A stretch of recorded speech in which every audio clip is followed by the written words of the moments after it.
Hi, I'm Mike with House on the Mend, and in this video we're going to be reviewing the GardenJoy 24-volt cordless pressure washer. So let's get started. House on the Mend. Now, I'm not sponsored nor paid by GardenJoy. They simply reached out and sent me this pressure washer for my independent review, just like the reciprocating saw a few videos ago. So let's unpackage it and see what comes inside. All right, here's everything that comes inside of this really nice nylon case.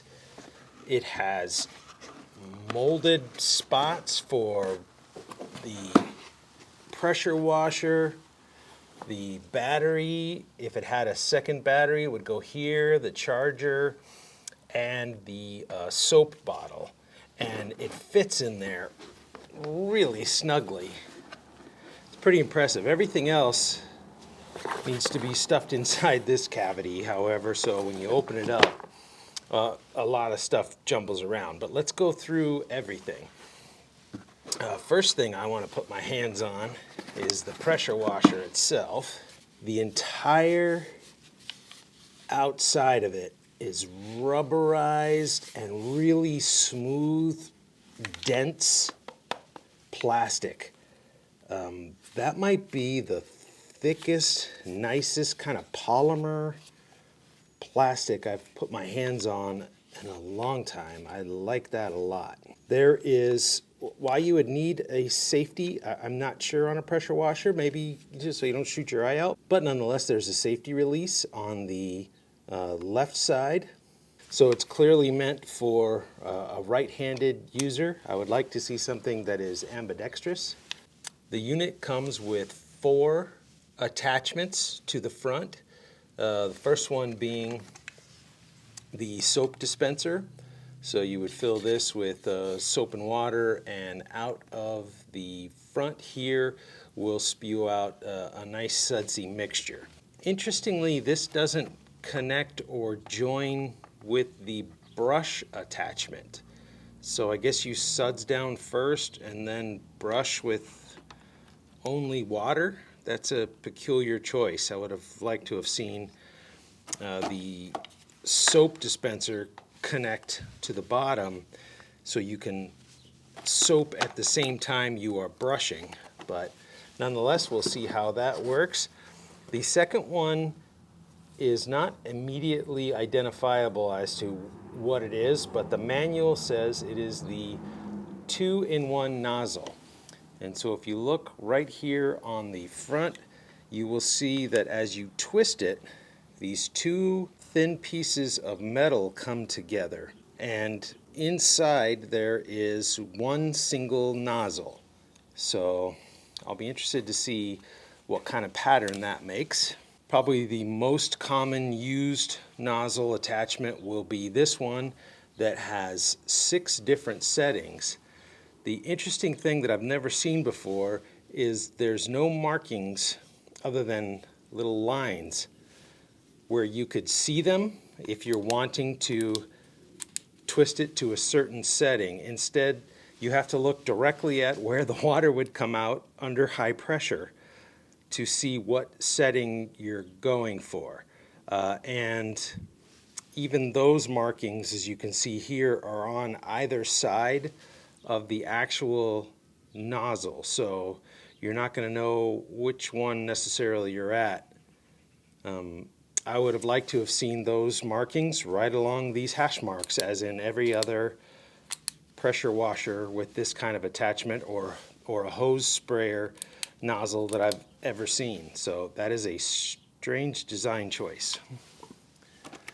Back to the brush. I'm really excited about this. This will be the first one of these pressure washers I've reviewed that has a brush, and it's got a nice little plastic cover here to go over the bristles so they don't get all twisted and messed up and crushed during storage.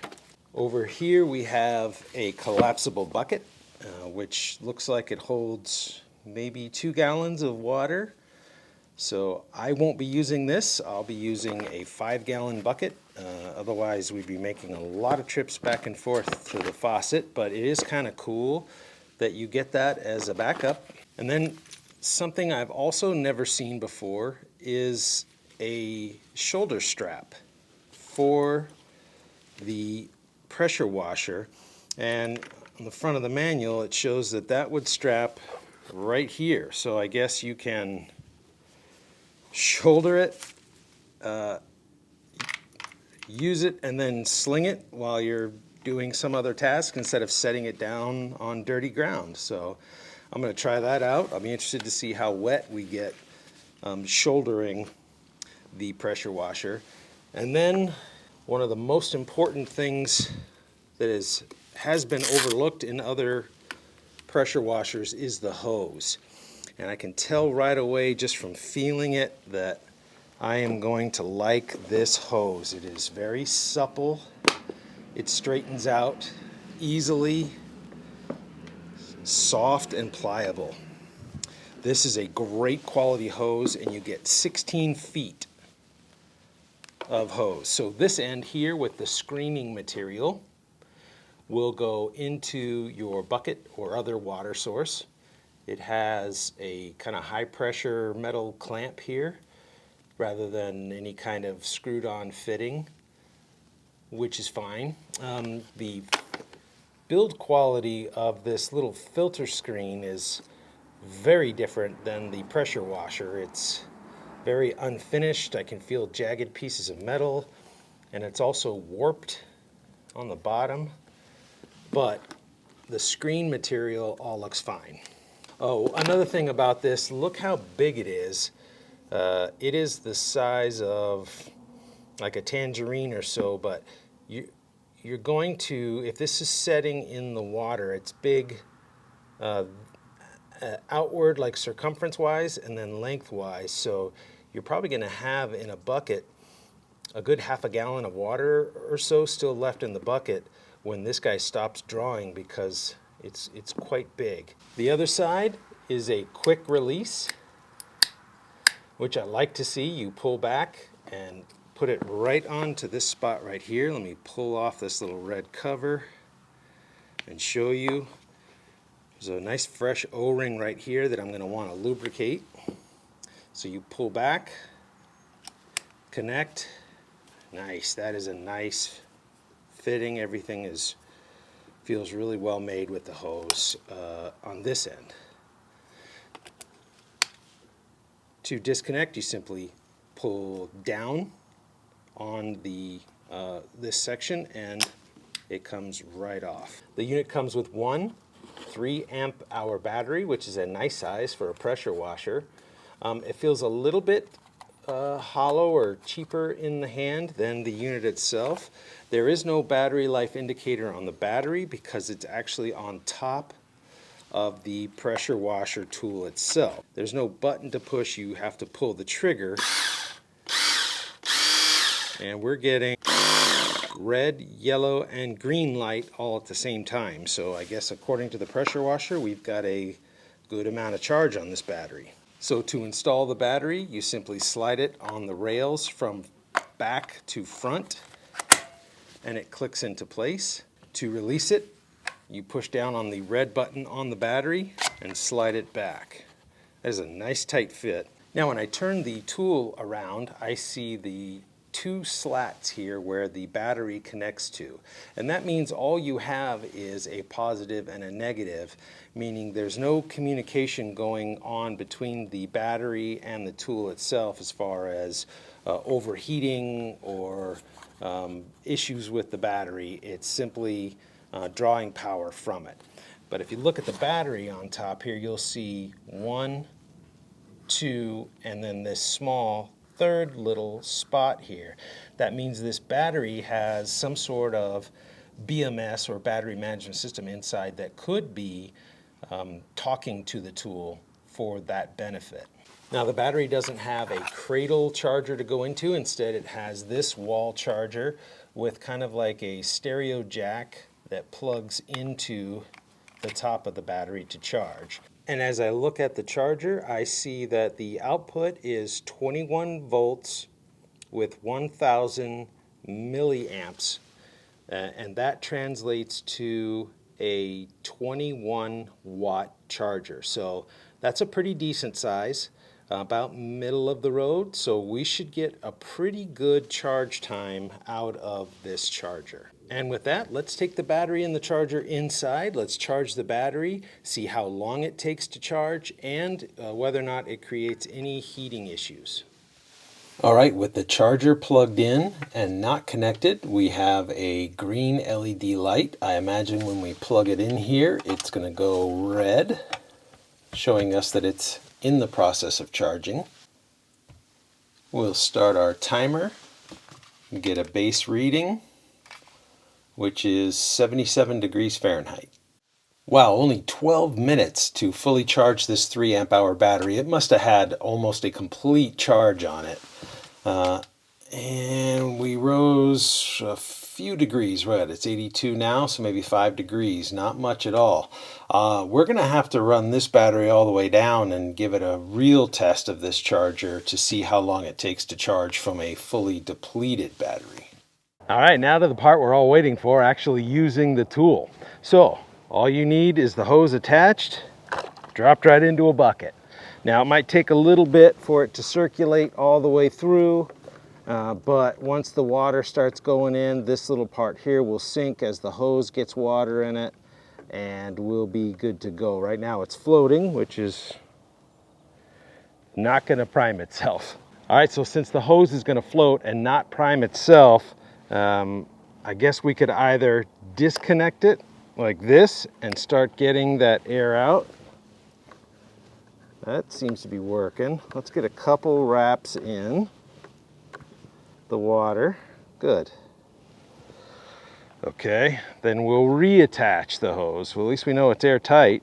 So there's 2 clicks, the first one and then the second one, and you don't have to pull it back to click that into place. So that's kind of cool.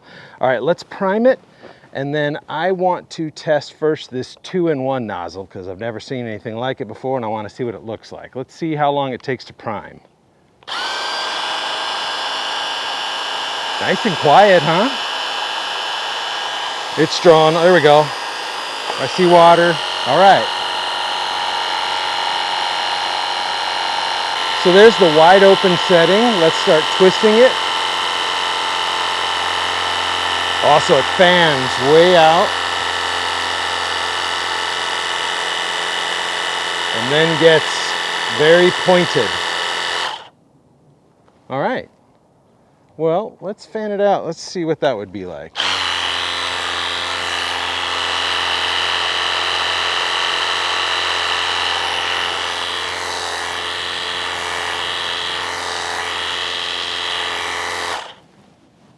I guess I could see it useful in kind of a halfway fanned out.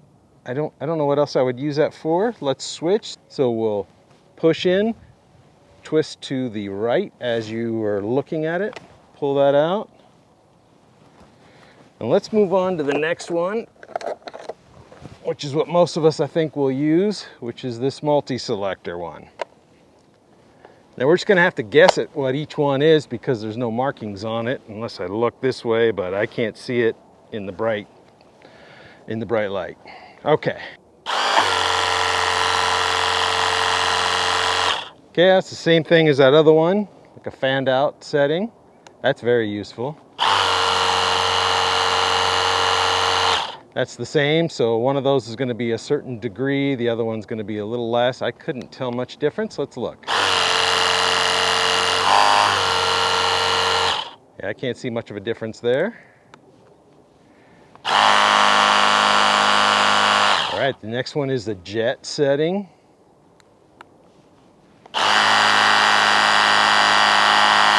But that is too. Let's go back.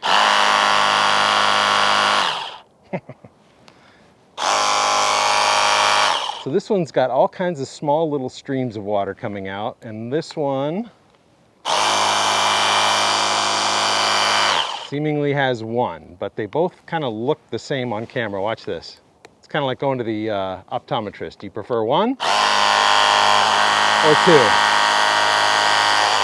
One or 2 or about the same. Okay, next one is like a pin needle jet, just like the last 4 have been. All right.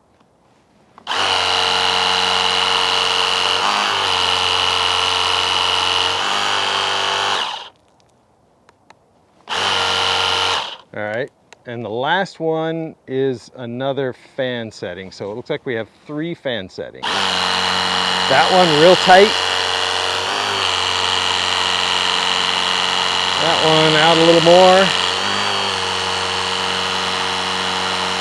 more. And that one pretty wide. So the fan settings are pretty cool. And then the rest of them are all forms of the jet, I guess. All right. It seems like they have way more nozzles than they need. Almost like they're wanting to advertise how many settings there are when they all kind of, it looks like basically 2 settings. Next we have the soap bottle, and you're not going to really be able to appreciate it here, but in the next scene we're going to clean some garbage cans, and then we're going to clean one of our vehicles, and that's when this will really shine. But let's just see what the spread pattern looks like while we've got the camera set up. That really jets out. I wonder if this is adjustable. Nope. All right. We'll see what that looks like once there's soap in it. And finally, we have the brush attachment. Now again, I don't think it's really gonna matter what it looks like right here. It's gonna matter what it's like using it. First thing I notice when I attach it is it's really close, but it is at an angle, so hopefully it doesn't bump into the battery when you're scrubbing a car or trying to get in there to scrub a garbage can. I'm not sure. Let's see. Yeah, so just a real gentle rainfall of water coming out of the brush. I really wish there was a way to attach the soap to that, but we're gonna try it nonetheless and see how it works out for us. All right, on to actually cleaning stuff. Well, it's afternoon in Las Vegas, which means it is windy, but I've got my microphone turned around inside my shirt, so hopefully that'll attenuate some of that. Let's wash a garbage can. If you look inside, this thing is filthy. It also kind of smells bad, so we're gonna wash it with one of my favorite products, Fabuloso, and it'll make it smell lavenderific. So the first thing I wanna do is test out our little foam bottle. So I put in 50% Fabuloso, 50% water to dilute it a bit, and let's see what it looks like. I always clean the inside first because then I can scrub that, tip it over, we're on a little hill here, dump all that out, and that way whatever gets dirty from tipping over the can on the ground, I can then wash the can off. So let's first see what it looks like to use the foam feature. Oh yeah, look at that. That looks great. Okay.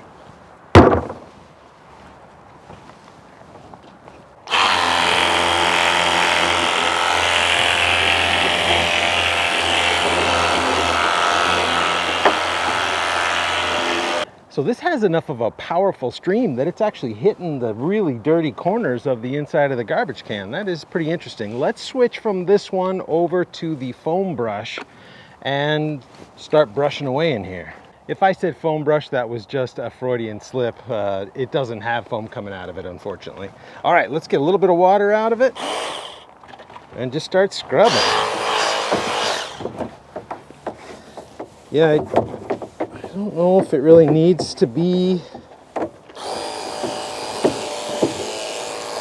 diluting the soap with water. I just don't understand this.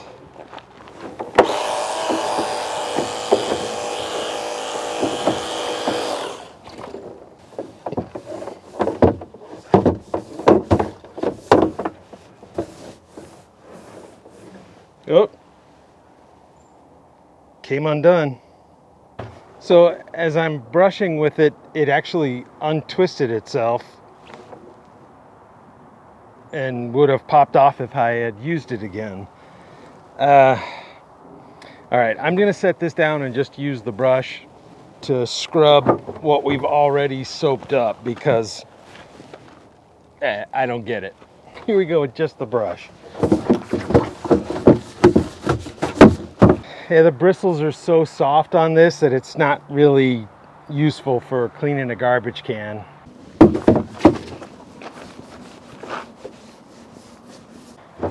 All right, let's tip it over. We'll grab our standard nozzle, and I think that's a fan setting. Let's rinse it out.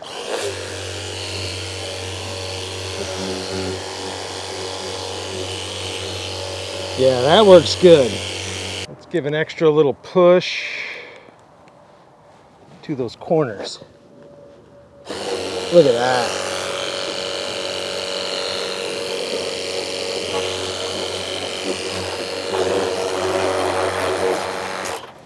I like that. For some reason that filter's starting to rise again. Let's get the outside with the remainder of the Fabuloso we have. And I'm going to give a little shot back in here to make it smell good. Let's agitate all that dirt and soap. And just for fun, let's use this 2-in-1 attachment. Oh yeah.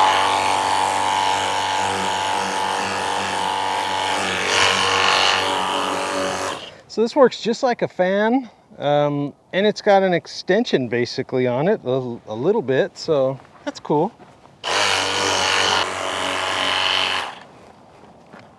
That's a pretty respectable garbage can.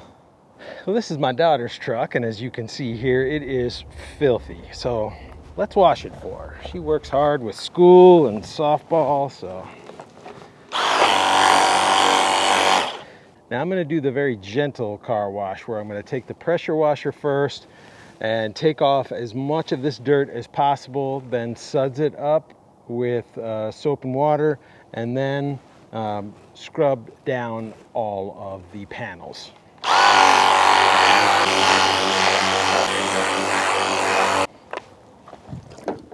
All right, I'm using just regular old off-the-shelf car wash concentrate.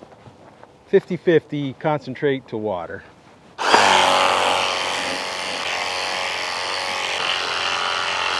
And instead of using that brush, I'm going to use a wash mitt. I tried the brush, I don't get it.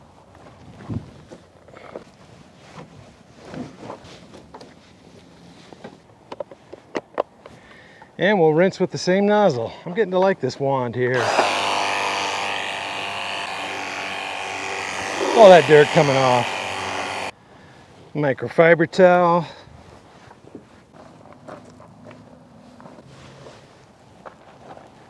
And now that I made a clean spot, I guess I got to do the whole thing. So on repeated occasions after being primed, the filter is buoyant and is floating back up to the top. Let's see if it causes a priming issue. See? Yep. Same thing again.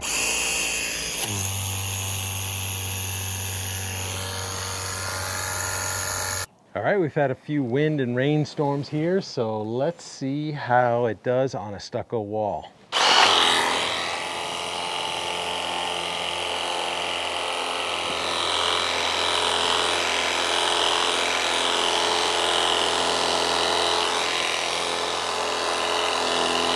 Oh yeah. Look at that coming down. Yeah, respectable. Look at that, that was a hornet's nest.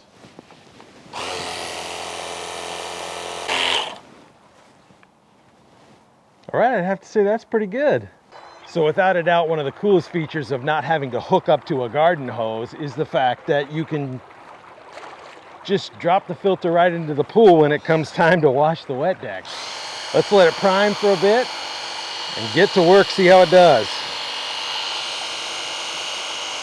There we go. Oh yeah, look at all that dirt. I can hear the battery fading a bit. We're into the red.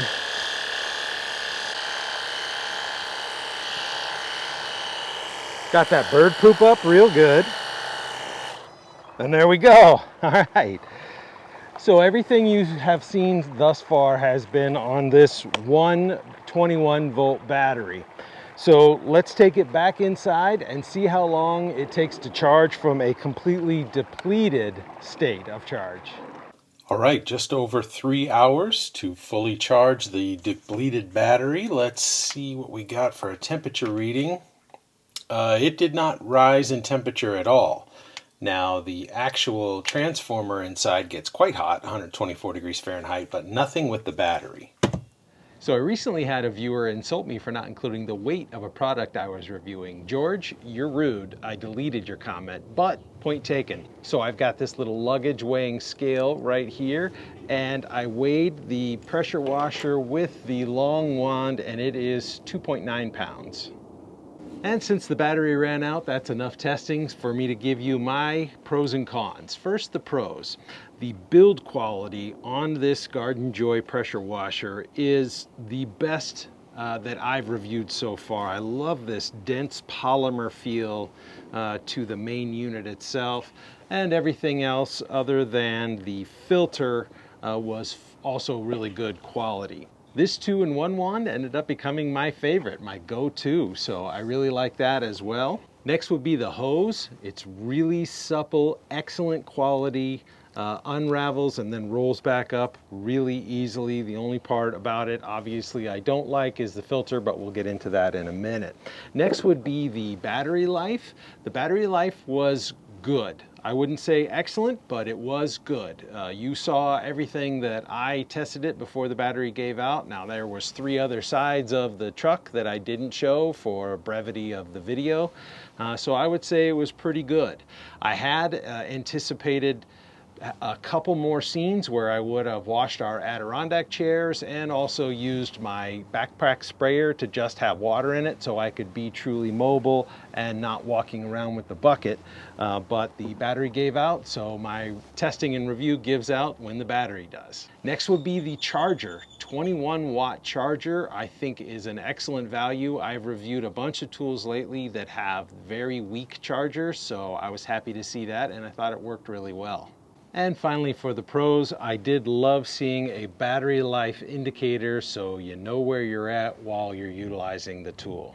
Now the cons, and probably a surprise to no one, my top con is the multi-position nozzle.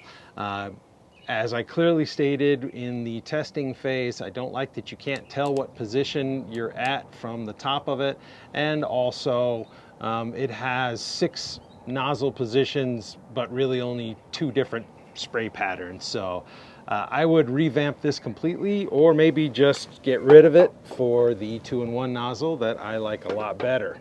A close second would be the foam brush. Without a soap dispenser attached to it, I really don't see the point. The bristles are also pretty weak. So I have reviewed other pressure washers where there was a port on one of the wands right here where you could attach the soap dispenser bottle to. Now admittedly that was on one of these multi-position nozzles, but I think it was a huge missed opportunity not to have the brush integrated with a soap dispenser bottle. If I was giving GardenJoy advice, it would be to toughen up these bristles and put a port where you can attach the soap bottle to it. It would make the brush functional. Now, I wouldn't get rid of the nozzle on this soap dispenser because it is excellent. It has a really strong stream for getting into some of those really dirty spaces. You need to use a wand to pre-soak everything because otherwise the soap runs out really quick on all pressure washer soap bottles. But please don't get rid of this one. It is awesome. While I absolutely love the quality of this hose, this filter is not good. The build quality on it is pretty cheap, but primarily the problem is it's too buoyant and it floats to the top of the bucket and unprimes itself if you put the tool down for any given moment to scrub something or dry something off, whatever. If I were GardenJoy, I would like to see them weight the bottom of the filter beyond its buoyancy so that it sinks into a bucket instead of rising to the top and unpriming as you saw it do several times. Rather than including this little 2-gallon bucket that would just make your life miserable running back and forth to a garden hose, I would rather see a small, inexpensive tube of pure silicone grease that you could lubricate all of these O-rings, because they're everywhere on this tool, and I think that would be a much better value, though maybe not looking as good on an Amazon advertisement page. Like all of the pressure washers I've ever reviewed, this one did leak a little bit, so I didn't want to get my side nor my back all wet while I was using the tool. Therefore, I didn't bother using the strap. Instead, what I do is when I'm not actively using the tool, I just set it like this on the 5-gallon bucket that is my water source, and it holds it. It won't roll off. Everything's fine this way. If the battery life had been longer and I had used the backpack with the water tank to supply my water, I probably would have tried this out and just gone with getting wet, but the battery life wasn't long enough, and therefore this is my preferred method for setting the tool down so it doesn't get dirty. So if you found this video helpful, will you please give it a thumbs up? It really helps the algorithms to start suggesting it to more viewers like you. Also, please consider subscribing. I work really hard to put out good quality content. There's a lot more tool review videos to come, and I have a series on my van build going on, all of which I think you will enjoy. It's free. All you have to do is log in to YouTube or Rumble and click follow or subscribe, and it really helps the channel. Now I'm gonna leave a link to this tool in the description below. Full disclosure, that will be an Amazon affiliate link, so if you click on it and end up making a purchase, it won't cost you a thing, but I do get a small reward at the end of the month. It helps to justify all the time it takes to set up multi-camera angles and make these videos. I'd like to thank GardenJoy for again sending me another tool for my independent review without any preconceived agreements on what I was going to say. I think that takes a lot of courage to send a tool out kind of blindly like that, and I respect them for doing that. Until next time, thank you for watching.